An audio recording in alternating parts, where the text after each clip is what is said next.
मेरा नाम मधु है। घर में मम्मी पापा और मैं रहते थे।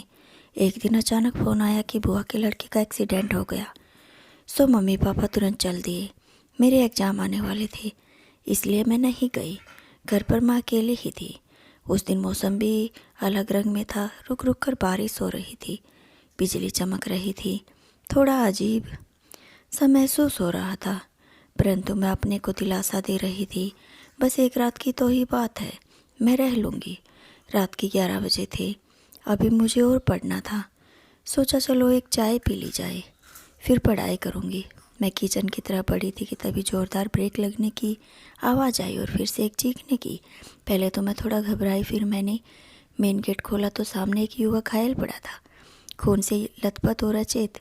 मैंने इधर उधर देखा कि शायद कोई दिखाई दे, परंतु वहाँ कोई नहीं था जो उसकी मदद करता। अगर मैं अंदर आ गई तो वह युवक मर भी सकता है। कुछ देर सोचने के बाद मैंने उसे उठाने का निश्चय किया। तभी सामने के गेट से विनोद निकला। अरे विनोद, देखो तो किसी ने टक्कर मार दी है, बहुत खून बह रहा है, जरा मदद करो, इसे हॉस्पिटल ले चलते हैं। अरे मधु दीदी, एक्सीडेंट का केस है, मैं किसी लफड़े में नहीं पड़ना चाहता, आप भी अंदर जाओ, विनोद ने कहा। अरे कम से कम इसे उठाओ तो मैं फर्स्ट एड दे देती हूँ। और ज़रा देखो कोई मोबाइल वगैरह पड़ा है क्या आसपास में। मोबाइल पड़ा था, उसने उठाकर मुझको दे दिया और फिर हम दोनों ने सहारा देकर युवक को ड्राइंग रूम में सोफे पर लिटा दिया। उसके बाद विनोद चला गया। मैंने उसकी पट्टी कर दी थी। फिर मैंने देखा कि वह काँप रहा है, तो मैं अपने पापा के कपड़े ले आई और बोली कि आप कपड़े बदल लीजिए, परंतु वह तो बेहोश था। फिर थोड़ा हिचकिचाते हुए मैंने उसके कपड़े बदल डाले। मुझे थोड़ा अजीब लगा, लेकिन अगर मैं उसके कपड़े नहीं बदलती तो चोट के साथ उसे बुखार भी आ सकता था। और आखिर थोड़ा कराते हुए वह अजनबी युवक बुदबुदाया। अचानक बेहोश की हालत में उस अजनबी युवक ने मेरा हाथ कसकर पकड़ लिया। एक पल को तो मैं घबरा गई। फिर मैंने बोली, अरे हाथ तो छोड़िए, मगर वह तो बेहोश था। धीरे धीरे उसकी हालत ख़राब होती जा रही थी।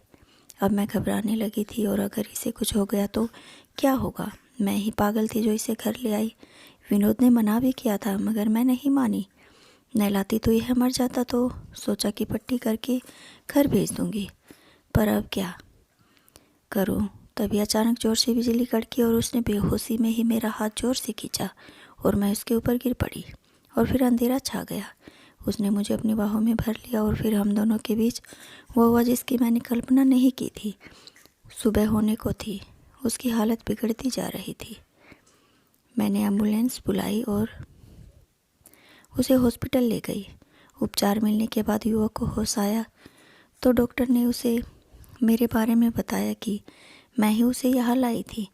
तब वह युवक बोला, धन्यवाद देना तो आपके लिए बहुत छोटी बात होगी मधु जी, समझ नहीं आ पा रहा कि मैं आपको क्या दूँ। कुछ नहीं, बस आप जल्दी से ठीक हो जाए, मैंने कहा। वह बोला, मेरा नाम आदित्य है और मैं एक कंपनी में काम करता हूँ। कल मेरी गाड़ी ख़राब हो गई थी। मैं मैकेनिक की तलाश में अपनी गाड़ी से बाहर आया था, तभी एक कार मुझे टक्कर मारकर चली गई। फिर उसके बाद मेरी आंखें यहाँ खुली, आपने मेरी जान बचाई, आपका बहुत धन्यवाद, वरना रीता मेरा इंतज़ार ही रह जाती। आदित्य जी, क्या आपको रात की बात बिल्कुल याद नहीं? मैंने पूछा, क्या मतलब, कौन सी बात? आदित्य बोला, नहीं, मेरा मतलब है कौन था जिसने आपको टक्कर मारी थी। मैं जानबूझकर असलियत छिपा गई। नहीं मधु जी, मुझे कुछ याद नहीं आ रहा, दिमाग पर जोर डालते हुए आदित्य बोला, हाँ, अगर आपको तकलीफ़ न हो तो कृपया मेरी वाइफ को फ़ोन कर दीजिए, वह परेशान होगी। अब मुझको अपने चारों ओर अंधेरा दिखाई देने लगा। ओह, यह इमोशनल होकर मैंने क्या कर डाला। और आदित्य, वह तो निर्दोष था और अनजान भी। जो कुछ भी हुआ वह एक झटके में हुआ, और बेहोशी में आदित्य की हालत देखकर मैं उसे कुछ ना कह पाई। पर अब जैसे तैसे मैंने अपने को संभाल कर आदित्य के घर फ़ोन किया और उसकी पत्नी के आने पर उसे सब कुछ समझाकर अपने घर पर लौट आई। जब मैं लौट कर आई तो देखा कि मम्मी पापा दरवाजे पर खड़े हैं। अरे मधु, कहाँ चली गई थी सुबह सुबह, और यह तेरा चेहरा ऐसा लग रहा है जैसे पूरी रात सोई ना हो। पापा चिंतित स्वर में बोले, ठीक कह रहे हैं अंकल, आजकल मैडम ने समाज सेवा का ठेका ले रखा है, विनोद ने कहा, चलो मैंने तो लिया है, पर तुम तो लड़के होकर भी नज़रें छिपा गई। फिर किसी को मारने से बचाना गलत है क्या पापा? उसके बाद विनोद और मैंने मिलकर पूरी बात बताई और ढूंढा तो वही पास में आदित्य की गाड़ी भी खड़ी मिल गई। बाद में मैंने आदित्य के घर वालों को फ़ोन करके बता दिया तो उसके घर वाले आकर ले गए। बेटा यह तो ठीक किया, परंतु आगे से हमारी गैर मौजूदगी में फिर ऐसा नहीं करना। यह तो ठीक है कि वह एक अच्छा इंसान है, परंतु अगर कोई अपराधी होता तो? पापा बोले, अरे अब छोड़िए बिना, अंत भला सब भला, वैसे भी वह पूरी रात की जगी हुई है। मम्मी बोली, चल बेटी चाय पीकर थोड़ा आराम कर ले। मैं अंदर चल गई, साथ में एक तूफ़ान भी। मैं उस रात अकेली थी मगर पूरी थी, और अब जब जब साथ है और मैं घर में घुस रही हूँ तो मुझे यह क्यों लग रहा है कि मैं अधूरी हूँ, और यह कभी कभी पूरी होने वाली नहीं थी, क्योंकि जिसने मुझे अधूरा किया था वह तो एक अनजान इंसान था। और अब इस बात से अनजान कि उससे क्या हो गया। धीरे धीरे 1 महीना बीत गया। उस दिन मुझे लड़के वाले देखने आए थे। मम्मी पापा उन लोगों से बातें कर रहे थे, चाय नाश्ता चल रहा था। लड़का डॉक्टर था, परिवार भी सुलझा हुआ था। राहुल बेटा, तुमने तो कुछ खाया ही नहीं, कुछ तो ले लो, मेरे पापा बोले। बहुत खा लिया अंकल, राहुल ने जवाब दिया। भाई साहब, अब तो मधु को बुलवा दीजिए, राहुल कब से इंतज़ार कर रहा है। थोड़ा मुस्कुरा कर राहुल की मम्मी बोली, नहीं मम्मी, ऐसी कोई बात नहीं है। राहुल थोड़ा झेपता सा बोला, अरे मधु की माँ, अब तो सचमुच बहुत देर हो गई है, अब तो मधु को ले आओ। मम्मी अंदर आ गई, बोली, मधु अब कितनी देर और लगने वाली है, सबका इंतज़ार कर रहे हैं। बस हो गया मम्मी, चलिए, बोली। और फिर मम्मी ड्राइंग रूम की तरफ बढ़ने लगी। तभी अचानक मुझको लगा कि सब कुछ गोल गोल घूम रहा है और मैं बेहोश होकर गिर पड़ी।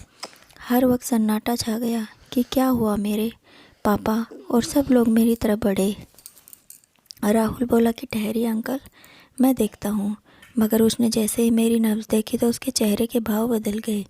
हर कोई जानना चाहता था कि क्या हुआ। राहुल ने मुझे उठाकर पलंग पर लिटाया और फिर मेरे चेहरे पर पानी के छींटे मारे तो मुझे थोड़ा होश आया। मैंने उठने की कोशिश की तो बोला, लेटी रहो, मुझे क्या हो गया। अचानक पता नहीं मैंने कहा कि कुछ खास नहीं, बस थोड़ी देर आराम करो, कहकर राहुल ने एक इंजेक्शन लगा दिया। अब सबको बेचैनी होने लगी, ख़ास तौर पर मेरे पापा को। वो बोले, राहुल बेटा बताओ ना, क्या हुआ मधु को। कुछ खास नहीं अंकल, थोड़ी कमज़ोरी है और नए रिश्ते को लेकर टेंशन तो हो ही जाती है। अब सब कुछ ठीक है, क्या मैं मधु से अकेले में बात कर सकता हूँ? क्यों नहीं, मेरे पिता बोले। मैं कुछ असमंजस में थी, सोच रही थी कि क्या हुआ। तभी कमरे में राहुल ने प्रवेश किया। उसे देखकर मैं कुछ संकोचा कर बोली, पता नहीं क्या हुआ राहुल जी, बस कमरे में आई और सब कुछ घूमने लगा और मैं बेहोश हो गई। क्या तुम्हें सचमुच कुछ नहीं मालूम मधु? राहुल मुझे गहरी नज़रों से देखते हुए बोला, आप तो डॉक्टर हैं, आपको तो पता होगा कि मुझे क्या हुआ है। क्या तुम मुझ पर भरोसा कर सकती हो? राहुल ने कहा, राहुल जी, न तो मैं आपको अच्छी तरह जानती हूँ और न ही आप मुझे, फिर भी मैं आपके ऊपर पूरा भरोसा कर सकती हूँ। तो सुनो, तुम प्रेग्नेंट हो, राहुल ने कहा। मेरे सिर पर जैसे आसमान गिर गया। मैं समझ नहीं पा रही थी कि उस दिन की एक छोटी सी घटना इतने बड़े रूप में मेरे सामने आएगी। मैं आंसू भरी आंखों से राहुल को देखती रह गई और मैं सारा घटनाक्रम, आदित्य का एक्सीडेंट, वह बरसात की रात, आदित्य का समागम, सब मेरी आंखों के सामने तैर गया। कहा, कैसे क्या हुआ, तुम मुझे बता सकते हो। बेशक हमारी शादी नहीं हुई, पर मैं तुम्हें धोखा नहीं दूंगा, उस धोखे की तरह जो तुम्हें मझधार में छोड़कर चला गया। नहीं, वह धोखेबाज नहीं था राहुल जी, मैंने थरथराते हुए कहा। फिर यह क्या, ज़रा बताओगी मुझे? राहुल ने कुछ व्यंग्य से कहा कि मैंने राहुल को पूरी रात बात बताई। फिर बोली, मैं इसे एक हादसा समझकर भूल गई थी, पर यह इस रूप में सामने आएगा सोचा भी ना था।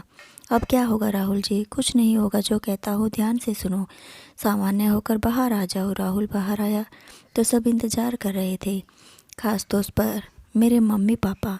हाँ राहुल जी, कहिए, क्या फ़ैसला किया आपने? मुझे लड़की पसंद है पापा जी, राहुल मुस्कुराते हुए बोला। भाई मियाँ बीबी राजी तो क्या करेगा काजी, राहुल के पापा हंसते हुए बोले। पापा जी एक बात कहनी थी। राहुल ने संकुचाते हुए कहा कि मेरे पापा कुछ घबराते हुए बोले, पापा जी आप डर क्यों रहे हैं? बस इतना कहना है कि जितनी भी रस्में हैं शादी सहित सब 1 महीने में ही कर दीजिए। पर 1 महीने में हम पूरी तैयारी कैसे करेंगे बेटा? कुछ और समय दो। बात यह है पापा जी, मुझे आगे की पढ़ाई के लिए विदेश जाना है, तो मैं सोच रहा हूँ इसी बीच में शादी भी निपटा ली जाए ताकि मधु भी मेरे साथ चले। ठीक कह रहा है राहुल, वैसा ही करते हैं। क्यों राहुल की माँ? राहुल के पापा बोले, जैसा आप लोग ठीक समझे। अनमने से भाव से राहुल की मम्मी बोली। इस तरह चटमंगनी पट ब्याह करके मैं और राहुल हनीमून पर जा रहे थे। मैं बहुत भावुक थी।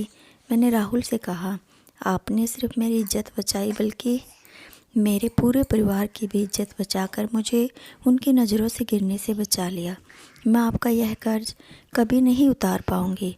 मधु, अब अपने मन का कोई बोझ मत रखो। जो हुआ उसमें न तो तुम्हारा कोई दोस्त था और न ही उस अजनबी का और न ही छोटी सी जान का जो इस दुनिया में अभी आई भी नहीं है। अब यह जो भी आएगा या आएगी वह मेरा ही अंश होगा, बस यह मानना। राहुल की बात सुनकर मैं उसके गले लग गई। तो दोस्तों, आपको ये कहानी कैसी लगी हमें कमेंट में ज़रूर बताइएगा। तो मिलते हैं अगली कहानी के साथ, तब तक के लिए धन्यवाद दोस्तों।